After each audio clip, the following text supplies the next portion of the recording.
Today, I'll be discussing how comparing your journey to others won't make you successful while making the sketchbook spread. If you're new here, hello. I am RenikaShedora. I am an artist who likes to draw and have long discussions of topics that I don't want to bore my friends with. Why did I choose a masquerade mask to draw with? Because I like them and I have no inspiration to draw something else. Alright, most of us probably know the saying that comparison is the thief of joy. We know everyone's journeys, lives are different, but we can't help but to compare. Maybe it's because we want to know what we are doing wrong and what other people are doing right to get the lives that they have. Or maybe it's the reverse.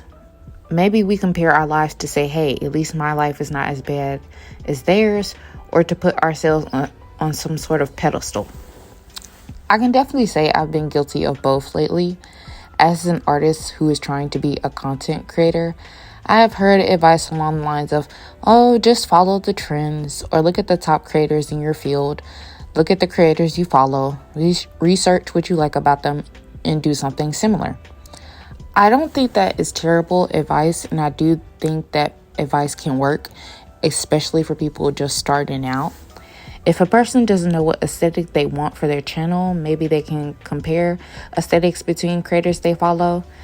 Maybe if they notice they follow a lot of earthy nature aesthetic creators, they may feel more comfortable creating their platform with a similar aesthetic. I just think I have interpreted that advice as people owe me their attention, likes, or support because I'm doing the same thing as them. And I know that's my own personal problem and insecurity. Sometimes I think to myself, oh, I use the same template as them, hashtags, or sound. Why am I not instantly getting 1 million views or 1 million followers? But I'm forgetting that I have a different style than other people, which not everyone who watches their video may like. I am forgetting that it may take time for me to pop up on their For You page if it's a popular trend or for the video to grow. Or again, just because it's the same formula doesn't mean I'm owed their attention. I love Christmas Hallmark movies. They usually have the same formula, but do I watch every Hallmark Christmas movie? No, because I like other types of movies and don't want to watch them all the time. In addition to that, doing similar things to other creators won't guarantee fast results because you still have to add your own personality and charm to it. For example, I am subscribed to a creator called Kenny JD. Shout out to her if she ever watches this video or comes across my channel, which I highly doubt. Now, she mostly does movie reviews. There are thousands of movie reviewers out there that I can watch, but her humor and her takes make me want to watch her more than anyone else. I'm still figuring out how to include my own personality humor on my platforms without seeming like I'm trying to be someone I'm not or doing too much. I've also been having the same problem with creating thumbnails on YouTube or my channel banner. I'll watch countless videos just to notice that the creators I follow made theirs super simple. But then again, I don't know if they have always used those banners and thumbnails. They probably also had to experiment to figure out what they like. I don't think you can properly compare how you are now to how someone else is now without knowing their past. You may see a new account get new views and likes instantly while you have been struggling for years. But what you don't see is that account may be someone else's second or third account. You don't see all the hours of work they have had to put in or all the hours of making connections offline they had to do to get where they are. I'm saying this to myself as a reminder.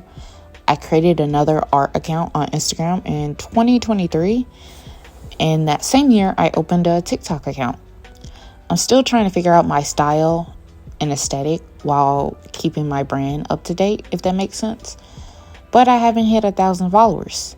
I'm only at 600 on Instagram and around 700 on TikTok. Oh no, woe is me not having 1,000 followers on social media. Anyways, I think it just irks me because I still have the mindset that followers equals sales, which it does not. Plus, I really want to make money off of my art through social media. But Despite the fact that I'm not at 1,000 followers yet, I still have made a lot of progress. And that's one thing I want everyone to take away from this video, if nothing else. Just because your life doesn't look like theirs doesn't mean you haven't made progress. I hope that made some type of sense. I wrote this script like I wrote essays in college, very last minute, and I'm not looking through any of the errors. I'm just talking as I type it.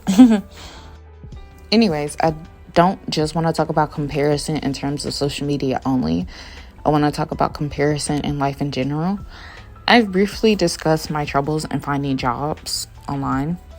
Once when I was on Twitter, a mistake I keep making over and over, I saw a tweet of someone discussing how they have put in hundreds of applications and haven't heard anything back yet.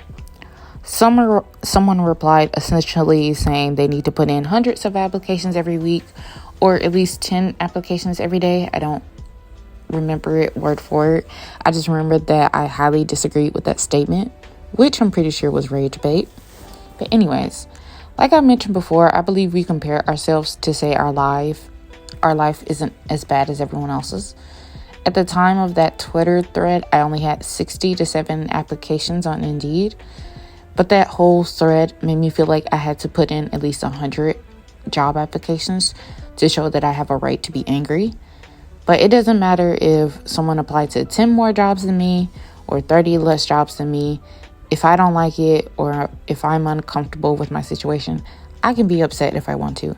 My feelings shouldn't have to be justified or invalidated by the current circumstances of others. But that's a topic for another day. But back to the topic of comparison won't get you quicker results. I have thought about taking art lessons for a while to help me with perspective and anatomy, but mostly because I believe fixing these areas in my art will make it more sale worthy. But then I'll see art that isn't perfect or art that I have deemed not as good as mine get lots of views and sales, which can feel discouraging. And I'm not talking about AI art. When I see art like that, I'll compare it and say, oh, people should like mine then. I should be richer or more famous than them. I will think that I am entitled to the public's attention, and I become extra stubborn, not wanting to take art lessons because, again, I think, oh, my art isn't perfect, but it's way less imperfect compared to that person's art. I believe people should take my art for face value and I shouldn't have to improve, which I acknowledge is a snobbish and mean way to think. I may not comment this on someone's page, but thinking this way can eventually turn into action. I would feel very discouraged if someone acted this way toward my art, and I have even briefly experienced people commenting that others can do better than me, which is why I wanted to correct this mindset. But yeah, thinking this way doesn't benefit the other artists, and it definitely doesn't benefit me in the short or long term. Maybe I can paint better than this person, but that customer chose to buy from them because they like their style more.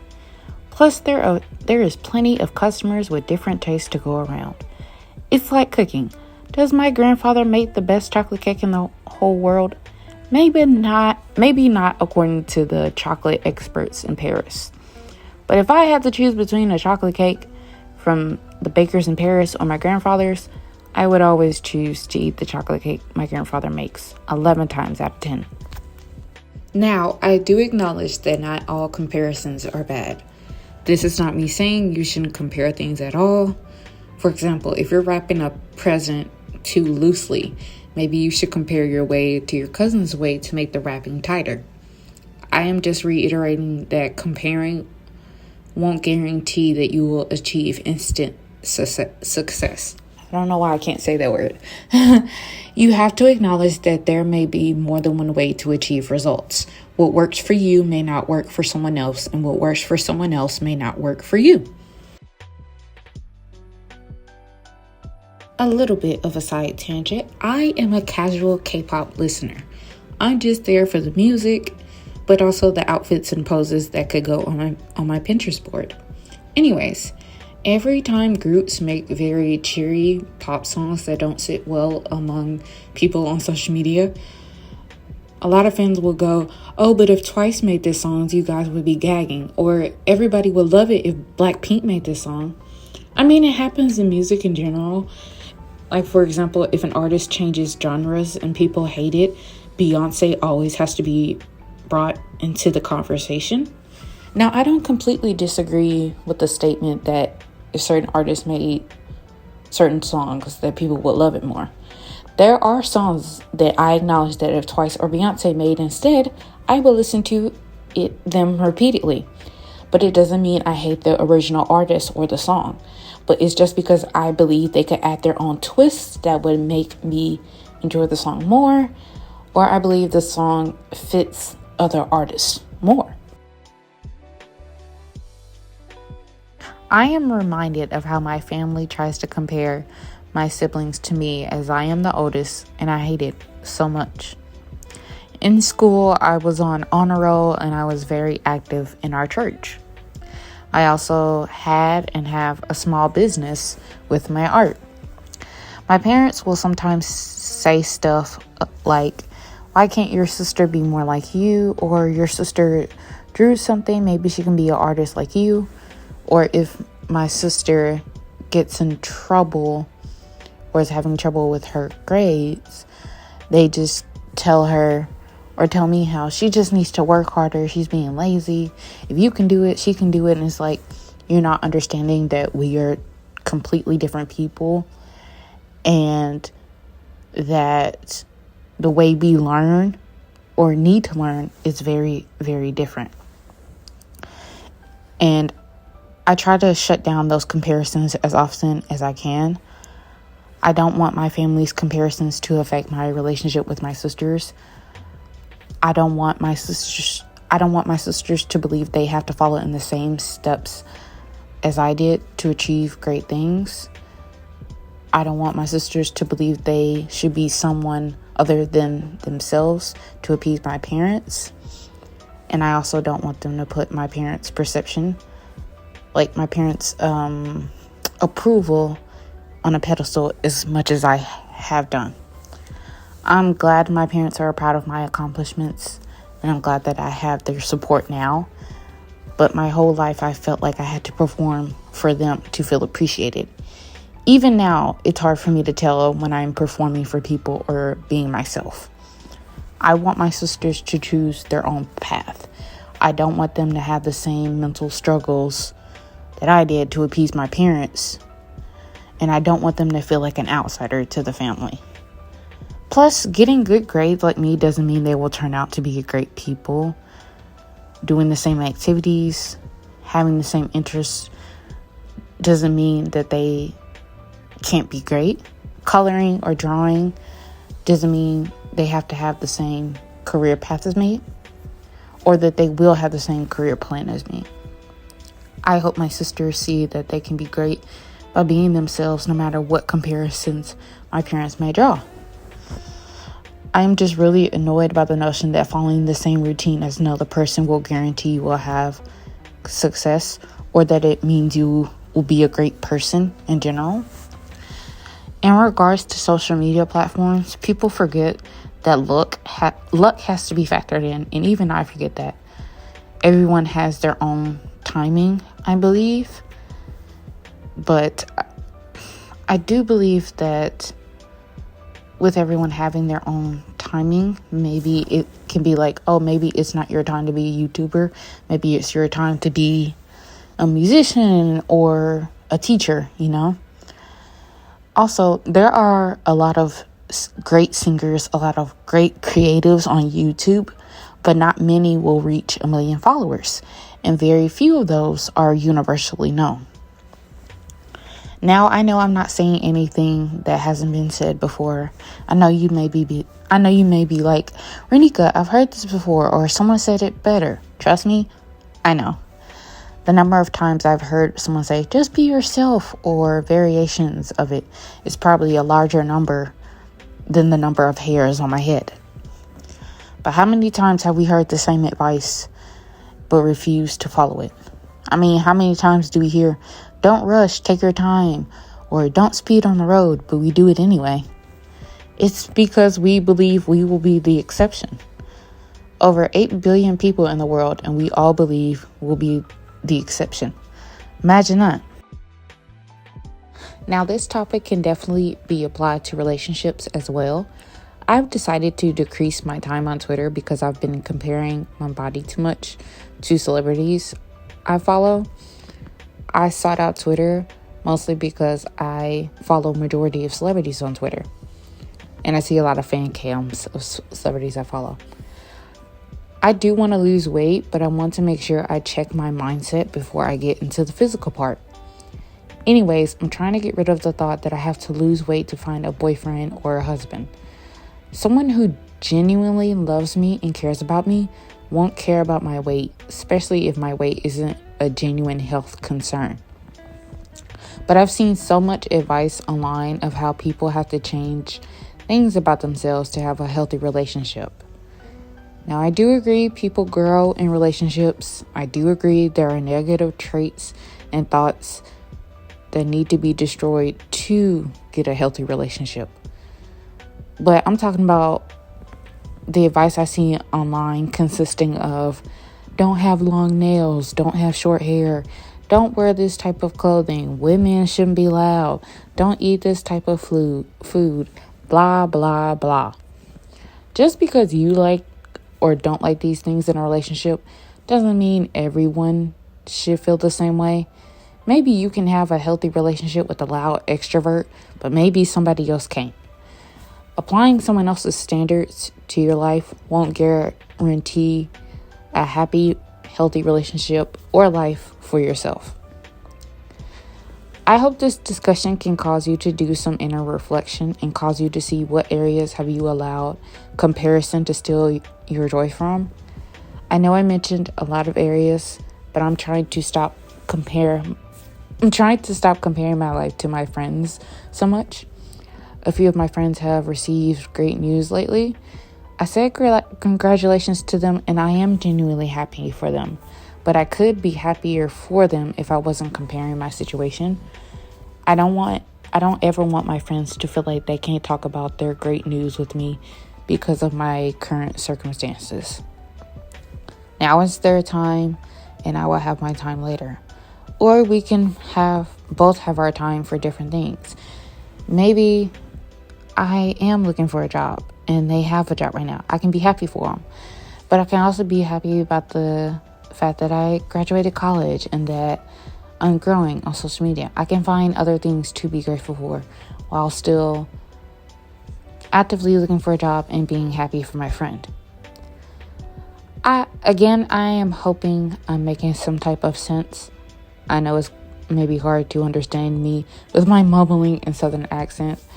Also, I started writing this script, what I'm going to say, around 2:15 a.m. on December 14th.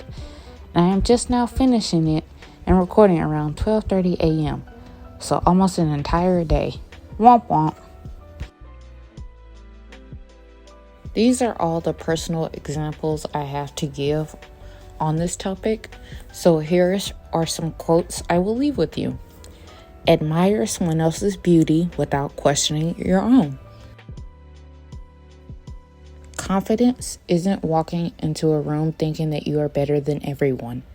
Confidence is walking in not having to compare yourself to anyone at all. Our time is limited, so don't waste it living someone else's life. The fastest way to kill something special is to compare it to something else. For those who believe in God, comparison is the enemy's way of telling you that God cheated you.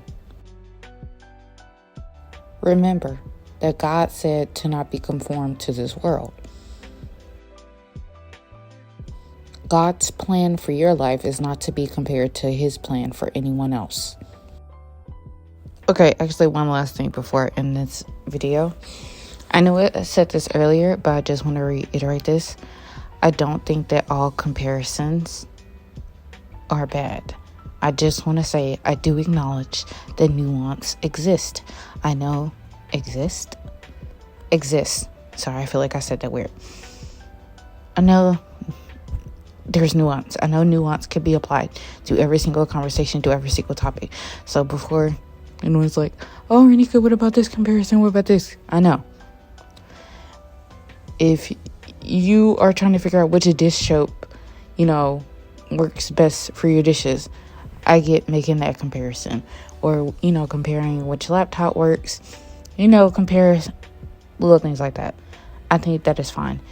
I think when there's genuine comparisons to be made for the betterment of something, or like the betterment of your life, I think to an extent it can be good. I'm talking about comparisons that can have an overall negative effect on your mental health, on your relationships, or your view of yourself. If your comparisons are making you reflect, but that reflection is not turning into a positive action, if that reflection isn't producing a positive action, then yes, I think a reflection is required. You have to genuinely ask that made no sense. Sorry. This is how you can tell I'm getting tired. I do think everyone should ask these reflection questions. Why am I comparing myself to this thing? Or why am I comparing these two things? Find the pros and cons. Can this genuinely benefit me by comparing myself to this thing, to this person? Is it absolutely necessary for me to make this comparison? Am I willing to acknowledge there's more than one way to do this task? Am I willing to acknowledge there's more than one way to do this life? Yes, I think that's how you say it. Am I willing to acknowledge that what works for someone else may not work for me? Or am I willing to acknowledge that what may work for someone else, may work for me, may not work for someone else? And I want to make that clear, because I know sometimes people can give advice to other people saying that, oh, if they just do what I do, it'll be fine. I think you yourself have to be humble and remind yourself that just because people aren't doing what you're doing doesn't mean they're doing something wrong. It doesn't mean they're a bad person, or it doesn't mean they're stupid. It just means hey, they've been trying in a different way and that's not working for them. Now, yes, you can give them a different way to go about some things. But again, I don't think you can make that guarantee that my way is the only way that works. My way is the only way that people get results. And if anyone disagrees, they're automatically wrong. I think that is a very idiotic way to live. I think that is very entitled in me. And I have been guilty of that mentality, and I am trying my best to work on it day by day. And I hope to improve that day by day to be a better influence to other people by checking my mindset. I think that's enough talking for one video. Also, I didn't add color to my drawing because I want more black and white sketches in my book, and also because I was lazy. If you have made it this far in the video, I'm incredibly shocked, but I greatly appreciate it. I apologize for any extra shakiness from the video aside from the speed. My overhead tripod is a gooseneck, and I'm still working on ankles. But anyways, thank you for watching this video, whether you were genuinely interested in this topic or just needed background noise. Let me know your thoughts on the drawing or the video as a whole. And let me know what other things I should draw or talk about. As always, have a good morning, have a good day, have a good night. Bye!